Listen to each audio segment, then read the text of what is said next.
कराग्रे वसते लक्ष्मी करमध्ये सरस्वती करमूले तु गोविन्दा प्रभाते कर দর্শনম। স্বাগতম বন্ধুরা। প্রতিদিনই এই কর শোধন বা করদর্শন মুদ্রা দিয়ে আমরা অনেকেই আমাদের দিনের সূচনা করে থাকি শুভ মনোকামনা নিয়ে।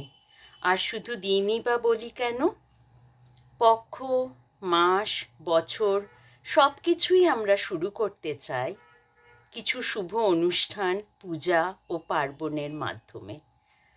আজ সেরকমই একটি শুভ মাস সম্বন্ধে এবং তাতে অনুষ্ঠিত কিছু পূজা পার্বণ সম্বন্ধে আমি আপনাদের কাছে নিবেদন করতে চাই। মাঘ মাস, যা সূচিত হয় মকর সংক্রান্তির পরে। এই মাঘ মাস থেকেই সূচিত হয় উত্তরায়ণের। কথিত আছে যে আমাদের দেবতারা নাকি 6 মাস নিদ্রিত থাকেন এবং 6 মাস জাগরিত থাকেন। এই এক একটি মাসকে বলা হয় এক একটি অয়ন। প্রথম 6 মাসের সূচনা হয় মাঘ মাস থেকে আষাঢ় মাস অবধি, যেটাকে আমরা বলি উত্তরায়ণ। এই সময় দেবতারা জাগরিত থাকেন এবং পরবর্তীতে শ্রাবণ থেকে পৌষ মাস অবধি আমরা বলে থাকি দক্ষিণায়ন, যখন তারা নিদ্রিত থাকেন। আসুন তবে জেনে নিই এই মাঘ মাসের প্রমুখ পূজা ও উৎসব সম্বন্ধে। আসব প্রথমে প্রথম পূজ্য গণেশ পূজা প্রসঙ্গে। মাঘ মাসের শুক্লপক্ষের চতুর্থীতে পালিত হয় বিনায়ক চতুর্থী।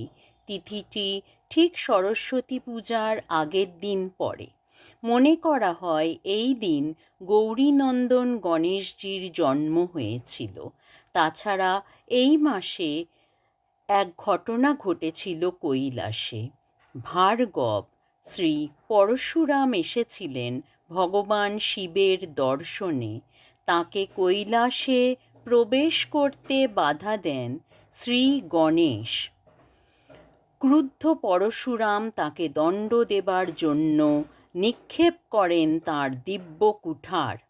তাতে গণেশের ডান দিকের দাঁত ভেঙে যায় এবং তিনি মূর্ছিত হন। সেই দাঁতের ভগ্নাংশ থেকে নাকি জন্ম হয় মূলার। তাই ধর্মবিধি মতে মাঘ মাসে মূলা ভক্ষণ নিষিদ্ধ। যদিও এর প্রকৃত কারণ মনে করা হয় মূলার মধ্যে এই সময় থাকে কিছু বিশেষ কীটাণু যা মানব শরীরের জন্য ক্ষতিকর। সত্যি মাঘ মাস ওতপ্রোতভাবে খাদ্যাভ্যাস সাথে জড়িত।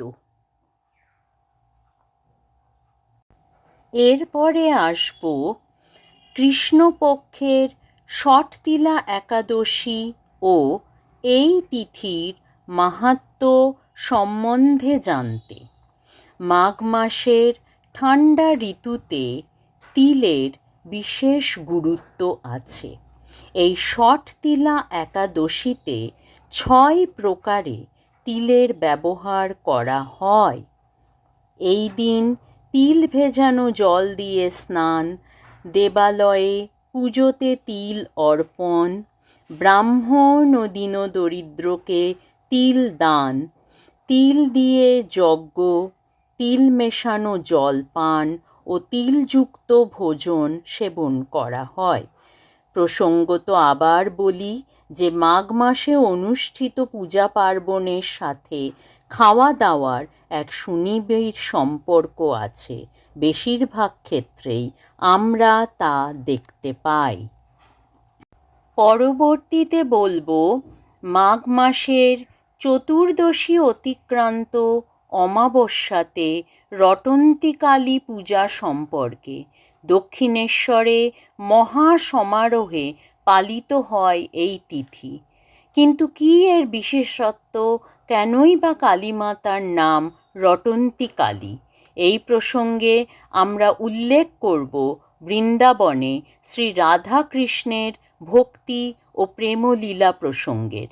একবার শ্রী রাধা যখন কৃষ্ণ দর্শনে যান, তখন তাঁর শাশুড়ি জটিলা ও ননদ কুটিলা তার স্বামী অয়ন গোপকে নালিশ করেন রাধার বিরুদ্ধে এবং তাকে দণ্ডিত করতে বলেন।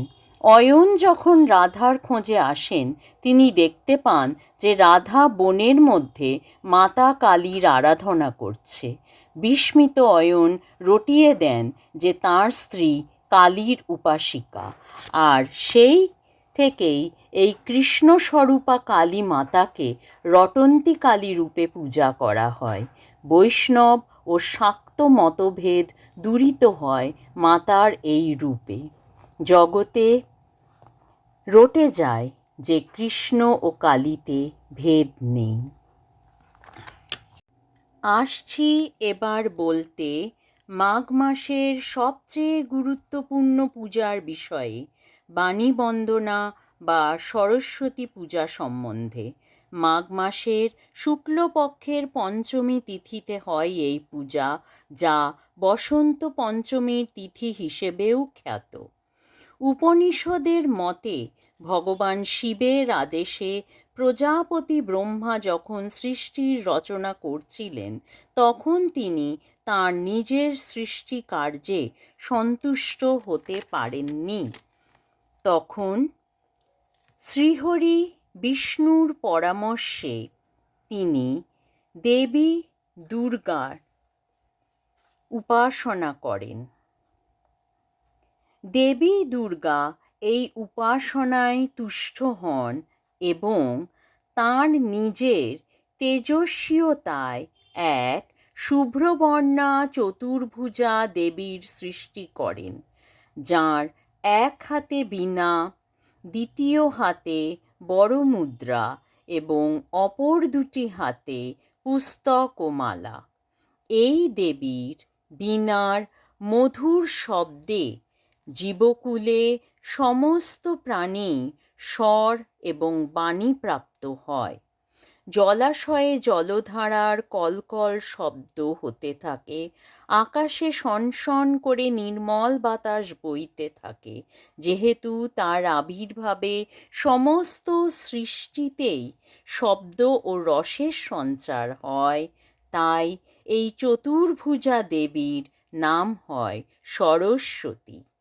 এই দেবী আমাদের মধ্যে পরম চেতনা ও জ্ঞানের সঞ্চার করে থাকেন। বৈদিক মতে দেবী সরস্বতী বাণীর সাথে সাথে কৃষিরও দেবী ছিলেন। তাই বিভিন্ন প্রাকৃতিক উপাদান ও শস্য নিবেদিত হয় তাঁর পূজায়, যেমন আমের মুকুল, পলাশ ফুল, কুল, যবের শীষ প্রভৃতি। প্রসঙ্গত জানাই যে এই পূজা মাঘ মাসের গুপ্ত নবরাত্রির সময় পালিত হয়, তাই এটি সর্বার্থভাবেই পরম প্রকৃতির পূজা, পরম ঈশ্বরীর পূজা। এই দিন ছোট ছোট ছেলে মেয়েদের হয় হাতে খড়ি, যেই মাঙ্গলিক অনুষ্ঠানের দ্বারা তাদের বিদ্যারম্ভ সূচিত হয়। পুজোর কদিন আগে থেকেই কচিকাঁচারা মেতে ওঠে মণ্ডপ সজ্জা ও পূজার বিভিন্ন সামগ্রী জোগাড় জাতিতে। এই উৎসব তাই প্রকৃত অর্থে হয়ে ওঠে সার্বজনীন। বাড়ি ছাড়াও বিভিন্ন বিদ্যা প্রতিষ্ঠান সুন্দরভাবে সেজে ওঠে এই দিন বাগদেবীর আরাধনায়। পাশাপাশি সরস্বতী পূজার ভোগ এক আলাদা মাহাত্ম্য রাখে। বিভিন্ন মরশুমি সবজির দ্বারা তৈরি হয় খিচুড়ি, পোলাও, আলুর দম, লুচি, বেগুনি, পায়েস প্রভৃতি এক খাদ্য বৈচিত্র্যতার।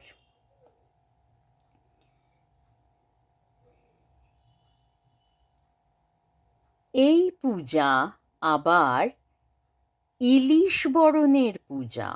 পূর্ববঙ্গীয় কিছু জেলাবাসী এই দিন ঘরে নিয়ে আসে জোড়া ইলিশ। এই ইলিশ মাছের বেগুন দিয়ে হালকা রান্না এই পূজার এক অবিচ্ছেদ্য অঙ্গ। তাই বিভিন্ন উৎসবের মতো সরস্বতী পূজাও হয়ে ওঠে এক খাদ্য প্রাধান্যিক বৈচিত্র্যের পূজা। বসন্ত পঞ্চমীর পরের দিন পালিত হয় শীতল ষষ্ঠী ব্রত। এটি এপার বাংলার একটি মুখ্য ব্রত। এদিন সবই শীতল মানে ঠান্ডা খেতে হয়। নিয়ম অনুযায়ী এই দিন অরন্ধন পালিত হয়। সরস্বতী পূজার দিন সন্ধ্যায় সমস্ত সবজি গোটা গোটা সেদ্ধ করা হয় কড়াইতে বা হাঁড়িতে। এর মধ্যে থাকে গোটা বেগুন, শিম, ছোট আলু, রাঙালু, কড়াইশুঁটি, সজনে ফুল, শীষ পালং এবং সবুজ মুগ, মটর, গোটা ছোলা প্রভৃতি ডাল। এই বিশেষ পদটিকে বলা হয় গোটা কড়াই সেদ্ধ। আগের দিনের রান্না করা ভাত, রুটি, লুচি ও ভাজার সাথে এটি পরিবেশিত হয়। শীতের পরে বসন্তকালের আবির্ভাব এই পাচনটি রোগের সাথে লড়াই করার প্রতিরোধ গড়ে তোলে বলে মানা হয়। সাথে থাকে লোভনীয় টোপা কুলের চাটনি। সত্যিই পূজা পার্বণের সাথে খাওয়া দাওয়ার কি অপূর্ব মেলবন্ধন। সব শেষে আসি পবিত্র মাঘী পূর্ণিমা তিথি সম্বন্ধে জানতে। মাঘী পূর্ণিমা হিন্দু এবং বৌদ্ধ ধর্মাবলম্বীদের কাছে এক পবিত্র তিথি। এই দিনে ভগবান গৌতম বুদ্ধ তাঁর পরিনির্বাণের কথা ঘোষণা করেন। মনে করা হয় এই দিনে দেবতারা মর্ত্যলোকে ভ্রমণ করতে আসেন। পূজা, স্নান, দান, যজ্ঞ ও উপবাসের জন্য এবং শুভ গৃহকর্মের জন্য তিথিটি উল্লেখযোগ্য। ভগবান বুদ্ধ, শ্রী লক্ষ্মীনারায়ণ এবং চন্দ্র প্রভৃতি দেবদেবীর পূজা অত্যন্ত ফলদায়ক হিসেবে মনে করা হয় এই তিথিতে।